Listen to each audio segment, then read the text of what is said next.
Toby is a tram engine. He has cow catchers and side plates and doesn't look like a steam engine at all.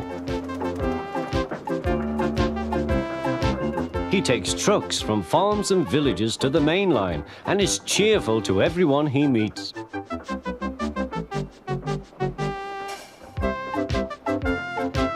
He has a coach called Henrietta, who has seen better days.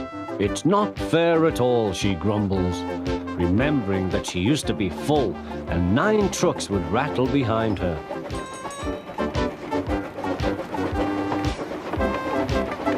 Now there are only 3 or 4, but the farms and factories send their goods mostly by lorry. Toby is always careful. The cars, buses and lorries often have accidents. Toby hasn't had an accident for years. The buses are crowded and Henrietta is empty.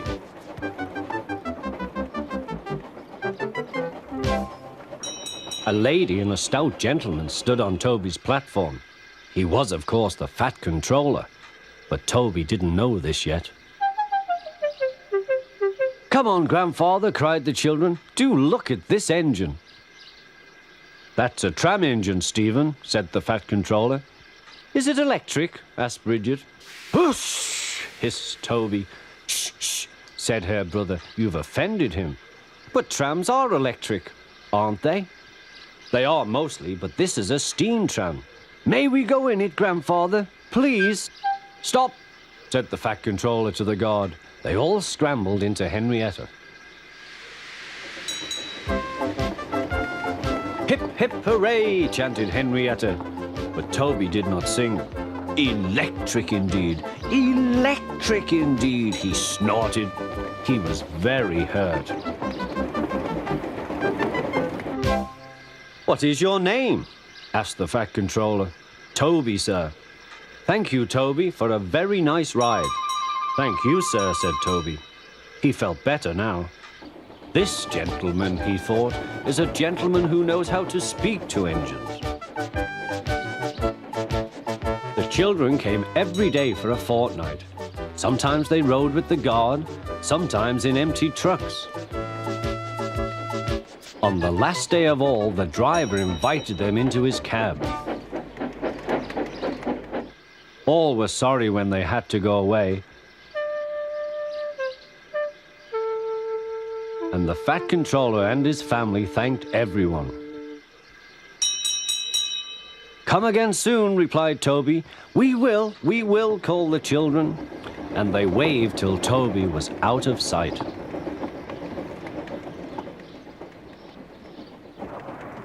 The months passed. Toby had few trucks and fewer passengers.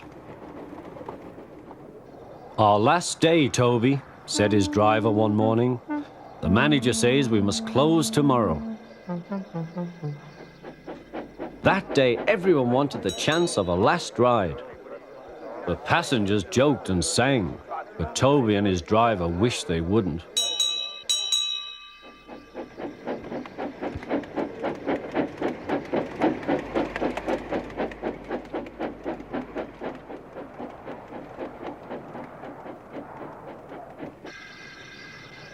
"Goodbye, Toby," said the passengers afterwards. "We are sorry your line is closing down." "So am I," said Toby. Nobody wants me, Toby thought, and went unhappily to sleep. Next morning, the shed was flung open, and he woke with a start to see his driver waving a piece of paper. "Wake up, Toby," they shouted, "and listen to this. It's a letter from the stout gentleman." Toby listened but I mustn't tell you any more, or I shall spoil the next story.